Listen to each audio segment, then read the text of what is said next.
Hello everyone, it's SAuPSAgA here again. Welcome back for another video.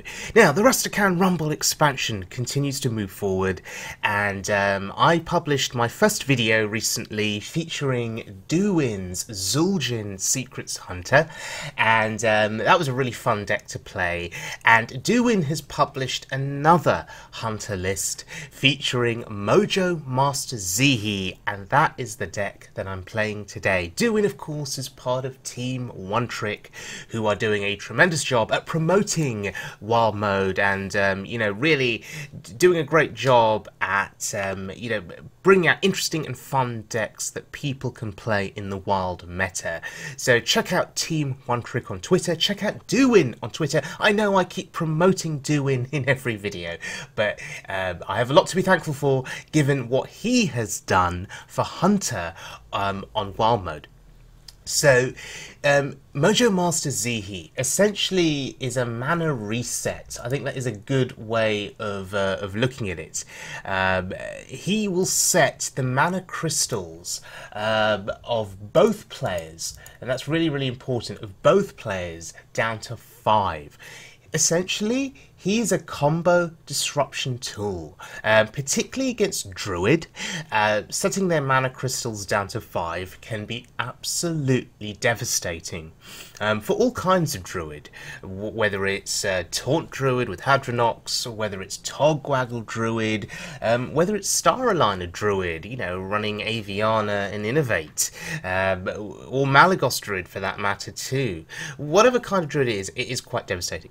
The rest of the deck plays like a normal Secrets Hunter deck, and we're going to have a look at this deck in action on the Wild Mode ladder. We're going to look at 2 different games, one of which actually makes use of Mojomaster Zihi in quite a fun way. So, let's begin with our first game, and it's against a Paladin. Now, Mojomaster Zihi, I think his value is really apparent against control decks. Against aggro decks, maybe you don't get a chance to play him, because with aggro you're more concerned with surviving, I guess. The games are probably over before you draw into Mojomaster. And this is Odd Paladin.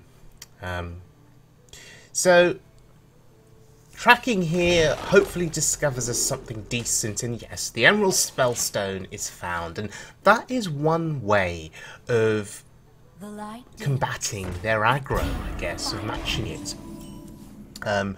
Putting 4 wolves on the board on turn 5, it can be a very good counter to when they play level up. Or if they don't play level up, those wolves trade very nicely into 1/1 dudes. Bear Trap here is going to stall for a little bit for us.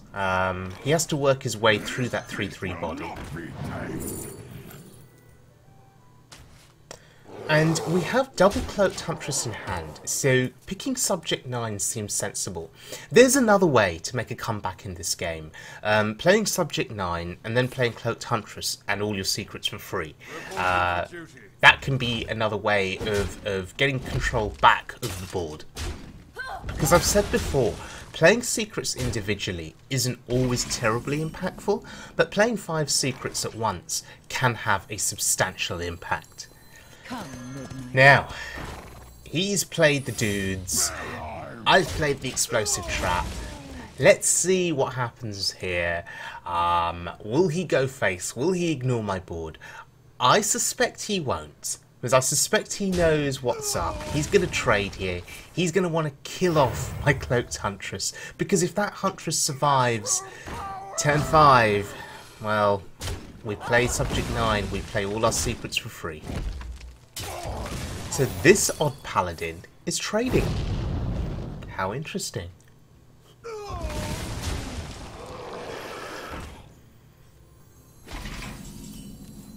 Okay, we play Subject 9 now, we get our value. Next turn, we can go off with all of our secrets. I see. And that's really heads up play from him. He knows I've drawn all my secrets. He plays Lotheb, hoping to stop me playing them.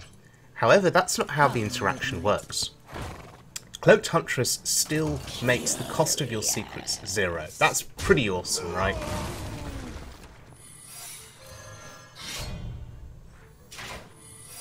And now if he attacks with any of his minions, whether he trades into one of my minions or whether he goes face, we're guaranteed to get value on our bow. And I'm holding back the explosive trap because I'm waiting for an opportunity, a better opportunity to use it. Maybe where he plays a load of dudes again.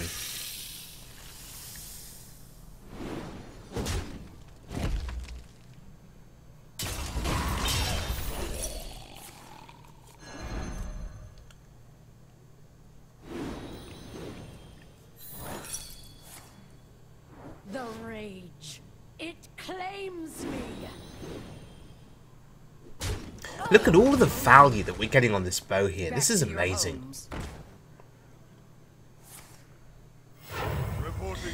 And despite all of that, he's about to build quite a substantial board here. 2 dudes with Divine Shield is bad enough, but 4 dudes on board with Divine Shield is really annoying because you know what's coming on his turn 7, right? You know what's coming. He's got a level up in hand.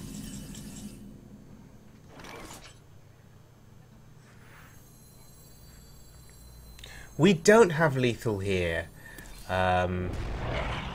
So the best thing for me to do is just to load up the board, to anticipate level up.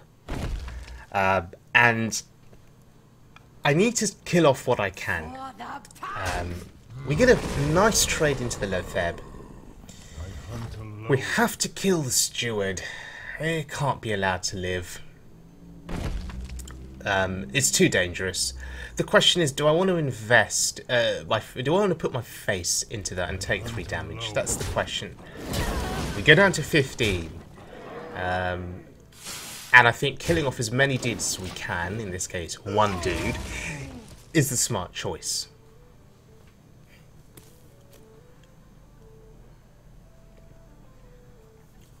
I'm waiting for him to play a weapon that I can use my ooze with.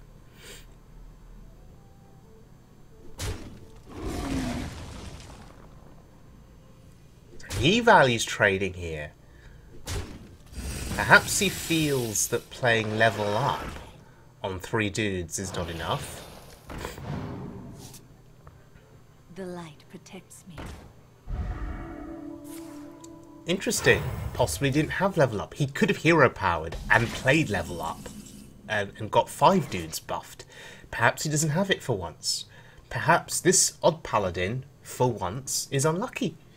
Every time I face odd paladin on ladder, they always have level up at the most opportune of moments.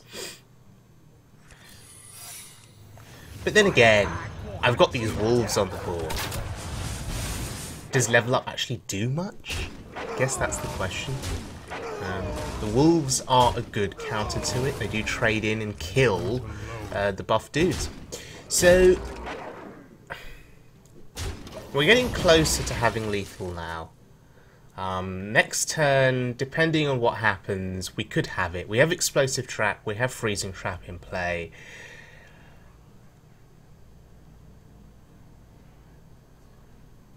So if he attacks with the corridor creeper, which he is doing, that's going to go back to hand. And unless he can get, unless he could create a load of dudes, put taunt on them, we had the lethal. That's pretty good. So no level up was his downfall.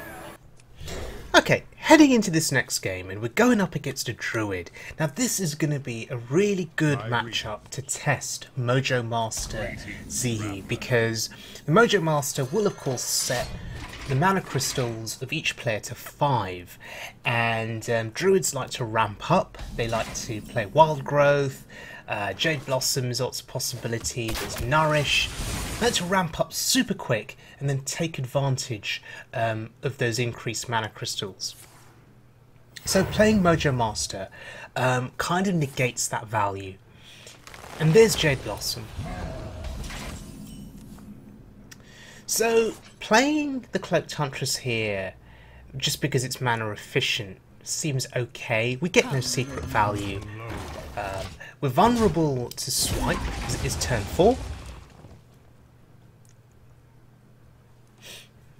But just prefer to get something on the board.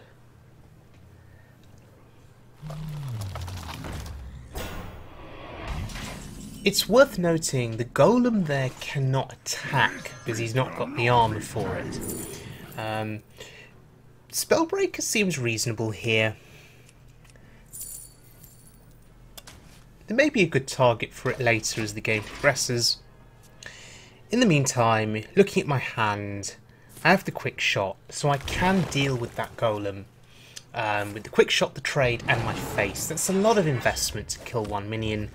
But we need to kill it.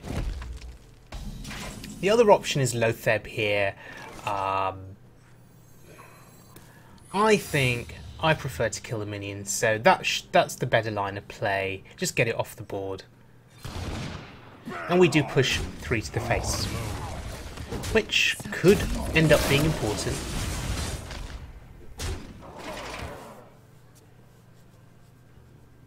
If only we had some more secrets that we could play. And that's the Lich King. This looks like Taunt Druid to me, confirmed. So now we have to be wary of Hadronox. Now I'm silencing the Lich King, just so I can push some damage to the face.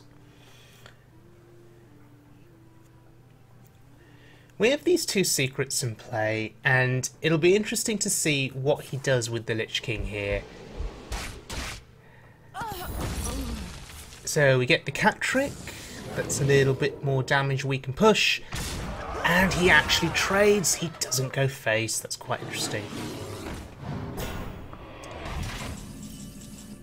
Freezing Trap is a good pickup here. So one of those minions on the board is going to get frozen. The question is, which one is he going to attack with first?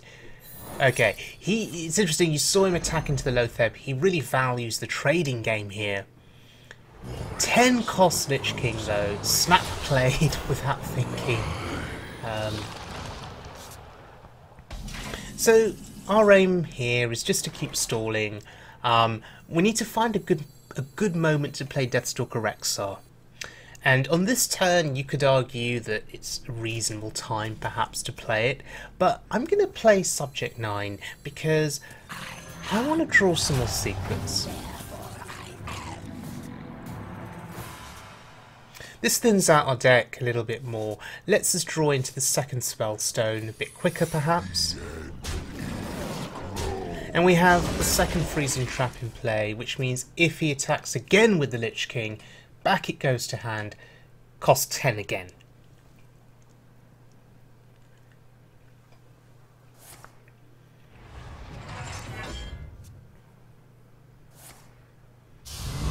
That's a really good pickup for him.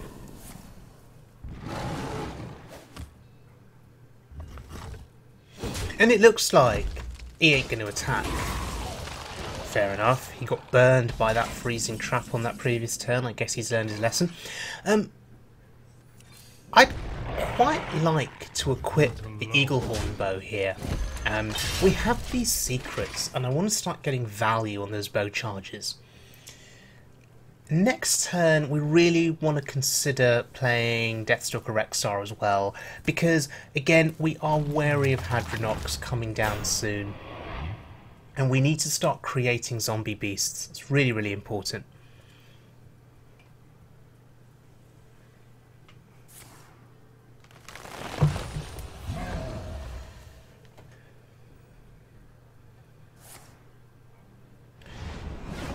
And the fact that he uses Death Coil on his own face is really interesting. He didn't take out a 3/3. I find that fascinating. He seems to be really worried about his health total.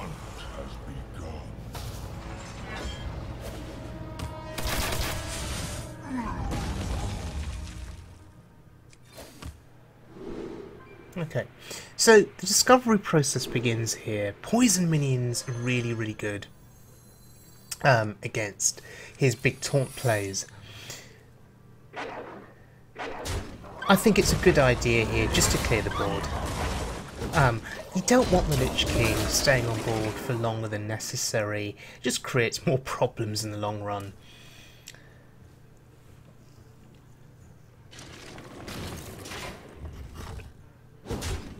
That's a pretty decent pickup for him. Ordering a bit suspect there. So we get the cat trick. The danger here is that we'll start playing these zombie beasts. He'll just start hitting them with his face, and then he'll resummon them. And in the meantime, he'll just armor up. You know, he'll play another branching paths or whatever it is. So we need to be conscious of that weapon as we create these beasts.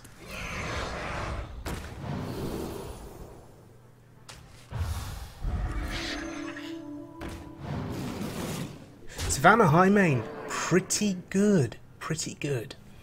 Don't see a reason to attack with my weapon here. Again, given his ability to armor up, you know, I could put him down low and he just arms up massively.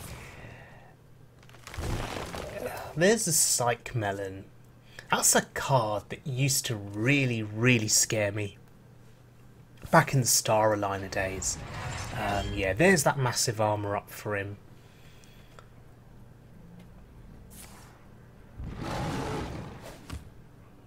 Okay, so Savannah Highmane here is going to be a possibility, but tracking, let's see what we get. Spellbreaker, Snap Pick.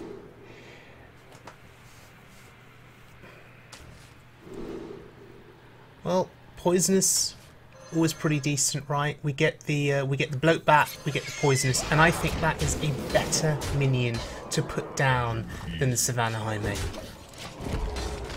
And it has stealth. Oh, he loses Sylvanas. That's really, really good for us.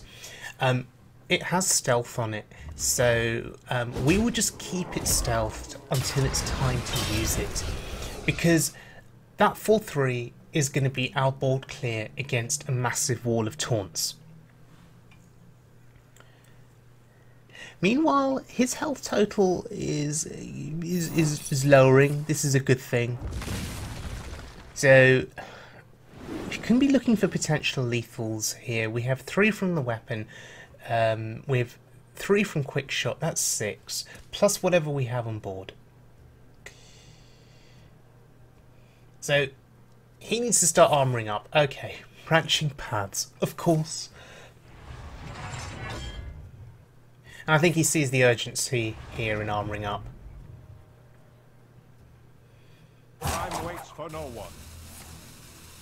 And the anti-magic shell. Okay. All of a sudden, that board is now looking a bit more scary.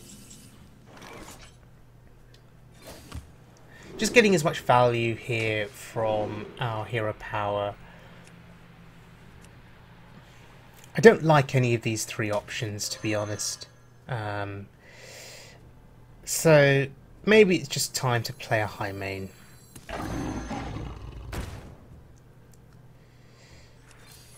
I'm going to assume that he'll be making trades here. So happy to attack with the weapon because it will get another charge on our bow. We have that stealth poisonous minion.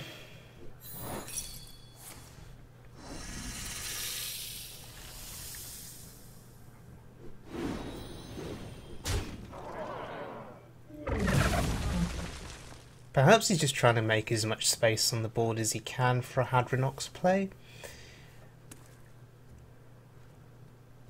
Maybe here he's debating whether or not to go face, but can he afford to? No, he wants to kill the poison minion.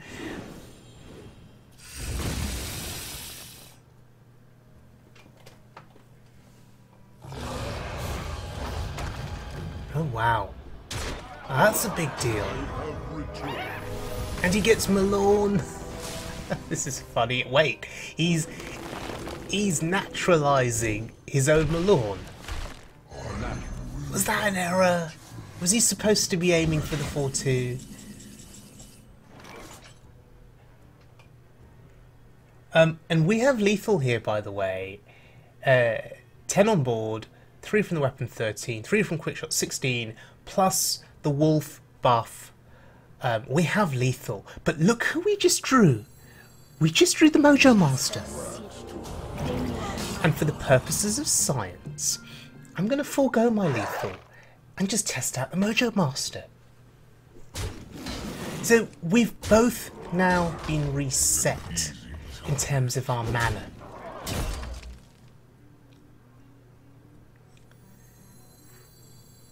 And not really sure what else to do here. I mean, we're so close to winning this game now. We're so close. Keeping our poison minions stealthed once again. Knowing that we have that wolf to buff our board. And there's the Hadronox. He's trying to gain armor here.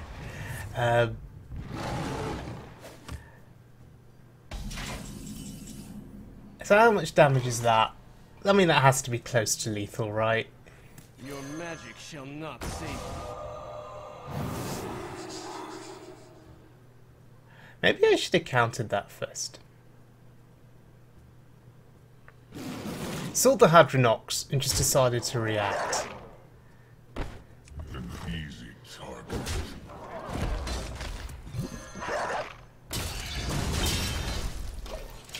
Okay. Still got a substantial board in play. Was that lethal on that previous turn? I need to go back and count that.